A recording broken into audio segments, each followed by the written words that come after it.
Hey everyone, this is the first video in my Subharmonicon tutorial. I just published a video series that goes through the DFAM and I got tons of positive comments. A couple of people asked for the same type of video with the Subharmonicon, and I kind of wanted to do all three of the Moog Sound Studio anyway, so here we are. I'm going to take a similar approach to what I did with the DFAM. The sub is a bit of a different animal, so I just want to take this video to explain my approach, set the expectations, and let you know what's going to be coming up. First of all, I released the DFAM series all at once.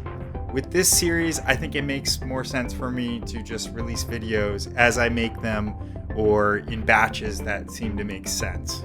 Part of the reason for that is just the sheer complexity of the sub and the different approaches you can take to making music. There's different ways to use it, there's different ways of thinking about it, theory that goes into it, how all the parts interact together. It's just more complicated than the DFAM is.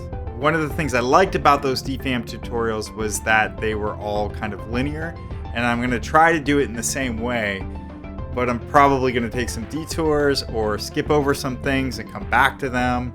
And even as I started making this video series, I started thinking of more and more things that I wanted to do with like music theory and other stuff. So I want to kind of leave it open and have it be this ever-evolving tutorial on the sub. So you don't need music theory to use the sub, but it certainly helps. I'm going to try and explain things in a beginner way that doesn't require music theory, all the way up to some pretty analytical ways of thinking about the Subharmonicon. Before the Subharmonicon, I had never really worked with the undertone and overtone series, but I really love nerding it up over music theory, so I'm definitely going to do a few videos at some point on that. But I want to make sure that if you have no music theory at all, you can still make use out of these videos and know how to use the synth. So I'm going to start with signal flow and sound generation, just like I did in the DFAM, basic functioning.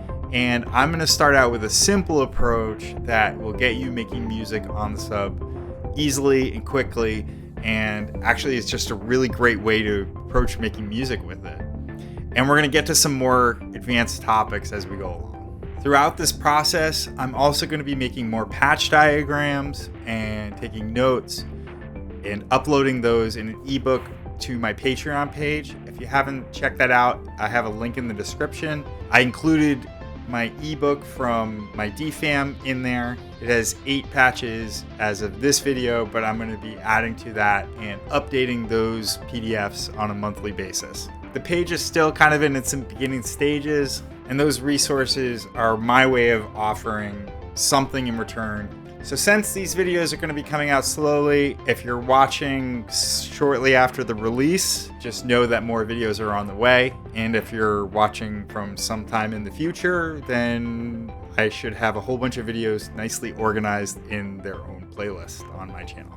So with all that said, don't forget to subscribe and keep those positive comments coming and the critical feedback. I've gotten some really helpful feedback from some of my videos, and as a result, my videos are improving in quality. So keep it coming.